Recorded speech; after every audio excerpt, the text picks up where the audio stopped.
बोलो बांके बिहारी लाल की जय। बोलो वृंदावन धाम की जय। श्री विष्णु पुराण तृतीय अंश पांचवा अध्याय शुक्ल यजुर्वेद तथा तैत्तिरीय यजुर शाखाओं का वर्णन। तो आइए भक्तों, पांचवा अध्याय हम प्रारंभ करते हैं और आप सभी परिवार सहित श्री विष्णु पुराण का आनंद लें, अपना जीवन सफल बनाए, अपना परिवार का जीवन सफल बनाए। ओम नमो नारायणाय नमः। श्री पराशर जी बोले, हे महामुनि, व्यास जी के शिष्य वेम्पायन ने यजुर्वेद रूपी वृक्ष की 27 शाखाओं की रचना की और उन्हें अपने शिष्यों को पढ़ाया तथा शिष्यों ने भी क्रमश ग्रहण किया। हे द्विज, उनका एक परम धार्मिक और सदैव गुरु सेवा में तत्पर रहने वाला शिष्य ब्रह्मरात का पुत्र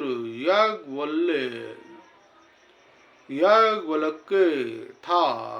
एक समय ऋषिगण ने मिलकर यह नियम किया था, जो कोई महामेरु पर स्थित हमारे इस समाज में सम्मिलित न होगा, उसको 7 रात्रियों के भीतर ही ब्रह्म हत्या लगेगी। द्विज, इस प्रकार मुनियों ने पहले जिस समय को नियत किया था, उसका केवल एक वैशंपायन ने ही अतिक्रमण किया।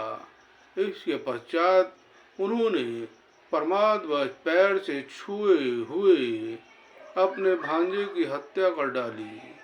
तब उन्होंने अपने शिष्यों से कहा, हे शिष्यगण, तुम सब लोग किसी प्रकार का विचार न करके मेरे लिए ब्रह्म हत्या को दूर करने का व्रत करो। जय श्री हरि। तब याज्ञवल्क्य बोले, भगवान, ये सब ब्राह्मण अत्यंत निस्तेज है, इन्हें कष्ट देने की क्या आवश्यकता है। मैं अकेला ही इस व्रत का अनुष्ठान करूंगा। इससे गुरु वैशंपायन जी ने क्रोधित होकर महामुनि याज्ञवल्क्य से कहा, अरे ब्राह्मणों का अपमान करने वाले, तूने मुझसे जो कुछ पढ़ा है वह सब त्याग दे, तो इन समझ श्रेष्ठों को निस्तेज बताता है। मुझे तुझ जैसे आज्ञा भंगकारी शिष्य से कोई प्रयोजन नहीं है। याज्ञवल्क्य ने कहा, हे द्विज, मैंने तो भक्तिवश आपसे ऐसा कहा था, मुझसे भी आपसे कोई प्रयोजन नहीं है। लीजिए, मैंने आपसे जो कुछ पढ़ा वह यह मौजूद है। श्री पराशर जी बोले, ऐसा कह महामुनि याज्ञवल्क्य जी ने रुधिर से भरा हुआ मूर्तिमान यजुर्वेद वमन करके उन्हें दे दिया और स्वेच्छा अनुसार चले गए।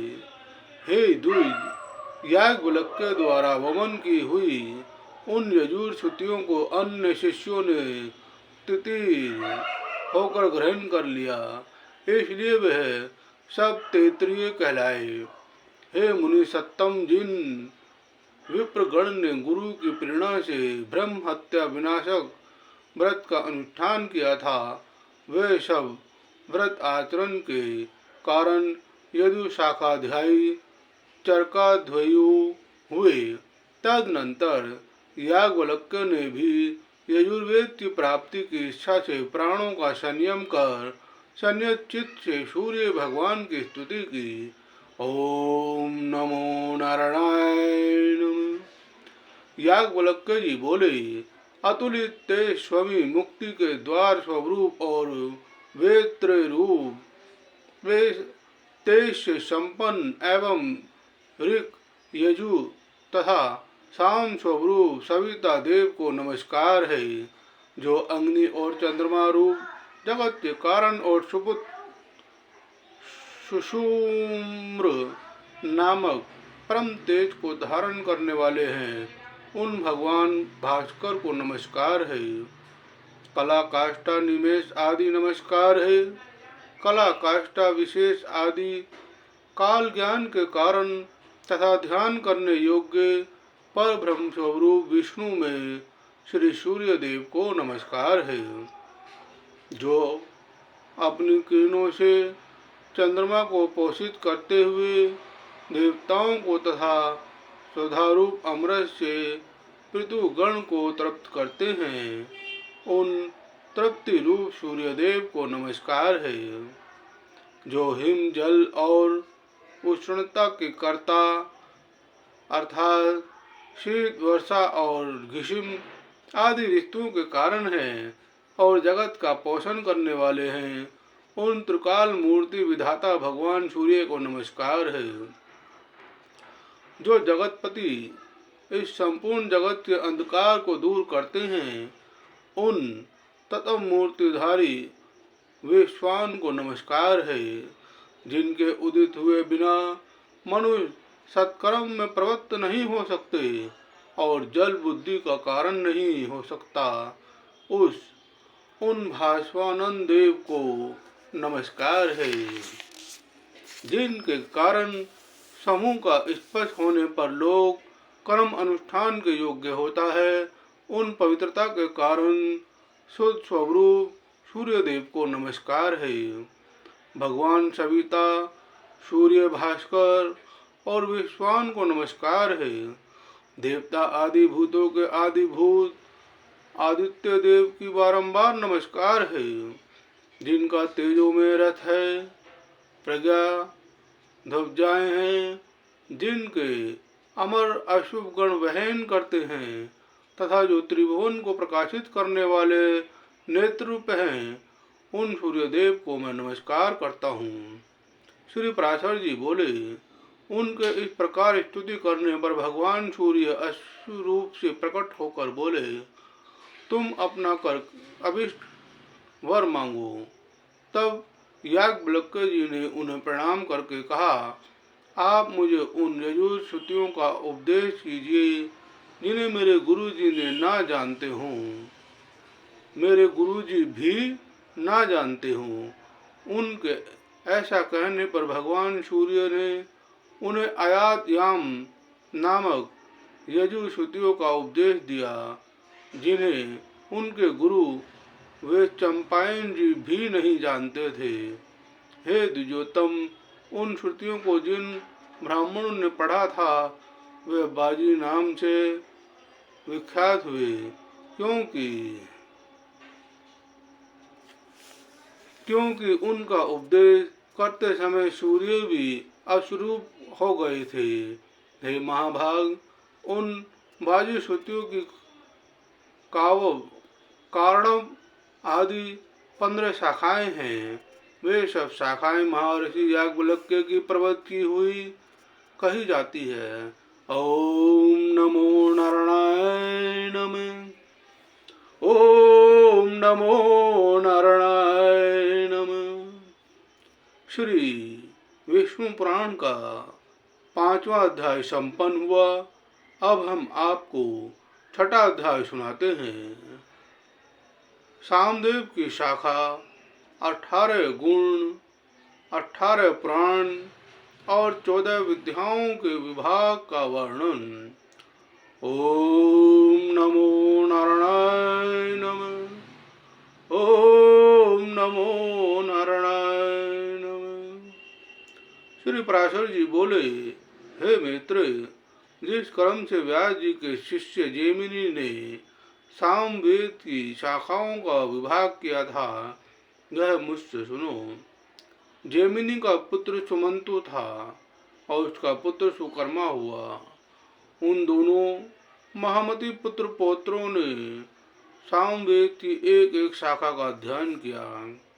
तदनंतर सुमंत्रु के पुत्र सुकर्मा ने अपनी सामवेद संहिता के एक शाखा भेद किए और हे द्विजोत्तम, उन्हें उच्च कौशल्य हिरण्यनाभ तथा पौष्पंजी नामक दो महाव्रती शिष्यों ने ग्रहण किया। हिरण्यनाभ के 500 शिष्य थे जो उदुच्य सामर कहलाए। जय श्री हरि। इसी प्रकार जिन अन्य द्विजोत्तमों ने अपनी इतनी ही संहिताएं दिव्य हिरण्य नाम से और महन और ग्रहण की, उन्हें पंडित जन भाष्य सामंग कहते हैं। पौष्पिन जी के शिष्य लोकाशी, नवमी, कश्यवान और लांगली थे, जिनके शिष्य परिशिष्यों ने अपनी अपनी संहिता के विभाग करके उन्हें बहुत बढ़ा दिया। महामुनि कृत नामक हिरण्यनाभ के एक और शिष्य ने अपने शिष्यों को सामवेद की 24 संहिताएं पढ़ाई। फिर उन्होंने भी इस सामवेद का शास्त्र शाखाओं द्वारा खूब विस्तार किया। अब मैं अर्थवेद की संहिताओं के समुच्चय का वर्णन करता हूँ। अर्थवेद को सर्वप्रथम अमित तेजो में सुमंतु मुनि ने अपने शिष्य कवन को पढ़ाया था। फिर कवन ने उससे 2 भाग कर उन्हें देवदर्श तथा पथ्य नामक अपने शिष्य को दिया। दुष्यतम देवदर्श के शिष्य मेष, ब्रह्मबली, शौलकायनी और पिप्पल थे। हे द्विज, पथ्य के भी जबाली, कुमुद आदि और शौनक नामक 3 शिष्य थे, जिन्होंने संहिताओं का विभाग किया। शौनक ने भी अपनी संहिताओं के 2 विभाग करके उनसे एक वभ्रु को तथा दूसरे सेंधव नामक अपने शिष्य को दी। सेंधव से पढ़कर कुंजिकेश ने अपनी संहिता के पहले 2 और फिर 3 इस प्रकार 5 विभाग किए। नक्षत्र कल्प, वेद कल्प, संहिता कल्प, आंगिरस कल्प और शांति कल्प, उनके रचे हुए ये 5 विकल्प अर्थवेद संहिताओं में सर्वश्रेष्ठ हैं। तदनंतर पुराण अर्थ विशारद व्यास जी ने आह्वान, उपाख्यान, गाथा और कल्प शुद्धि के कारण सहित पुराण संहिता की रचना की। रोमहर्षण शुद्ध व्यास जी ने प्रसिद्ध शिष्य थे। महामति व्यास जी ने उन्हें पुराण संहिता का अध्ययन कराया।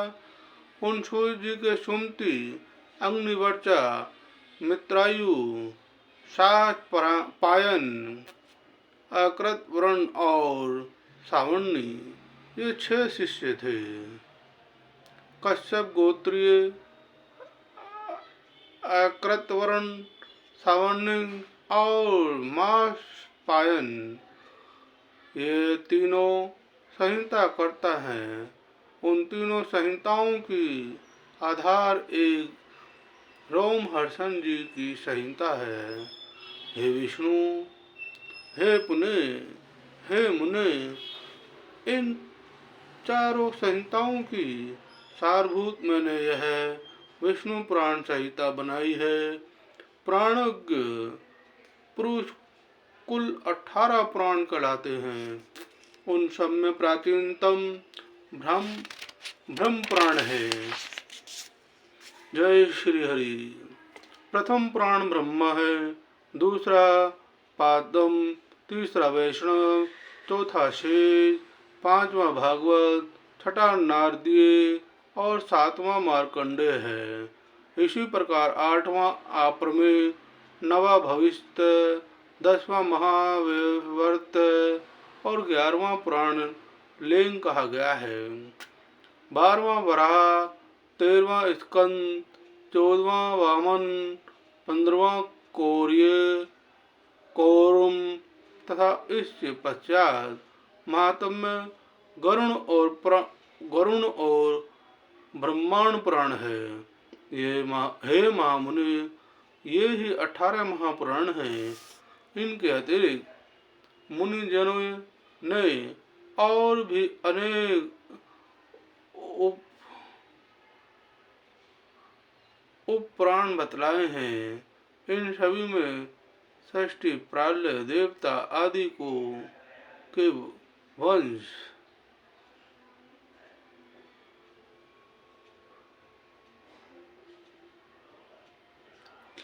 और इसमें सर्ग, प्रतिसर्ग, वंश और मनवंतर आदि का वर्णन करते हुए सर्वत्र केवल विष्णु भगवान का ही वर्णन किया गया है। जय श्री हरि। 6 वेदांग, 4 वेद, मीमांसा, न्याय, प्राण और धर्मशास्त्र, ये ही 14 विद्याएं हैं। इन्हीं में आयुर्वेद, धनुर्वेद और गंधर्व, इन तीनों को तथा चौथे अर्थशास्त्र को मिला लेने से कुल 18 विद्या हो जाती हैं। ऋषियों के 3 भेद हैं। प्रथम ब्रह्मार्षि, द्वितीय देवार्षि और फिर राजर्षि। इस प्रकार मैंने तुमसे वेदों की शाखाओं के भेद, उनके रचयिता तथा शाखा भेद के कारणों का भी वर्णन कर दिया। इसी प्रकार समस्त मनवंतर में एक से शाखा भेद रहते हैं। हे द्विज, प्रजापति ब्रह्मा जी ने प्रकट होने वाली श्रुति तो नित्य है, यह तो उससे विकल्प मात्र है। हे मैत्रेय, वेद के संबंध में तुमने मुझसे जो कुछ पूछा था वह मैंने सुना दिया। अब और क्या सुनना चाहते हो? अब और क्या कहूँ? ओम नमो भगवते वासुदेवाय नमः। ओम नमो नारायणाय नमः। ओम नमो नारायणाय नमः। तो भक्तों, अब ये तृतीय छठा अध्याय संपूर्ण हुआ। अगले वीडियो में हम आपको तृतीय वंश 7वां अध्याय सुनाने जा रहे हैं। ओम नमो नारायणाय।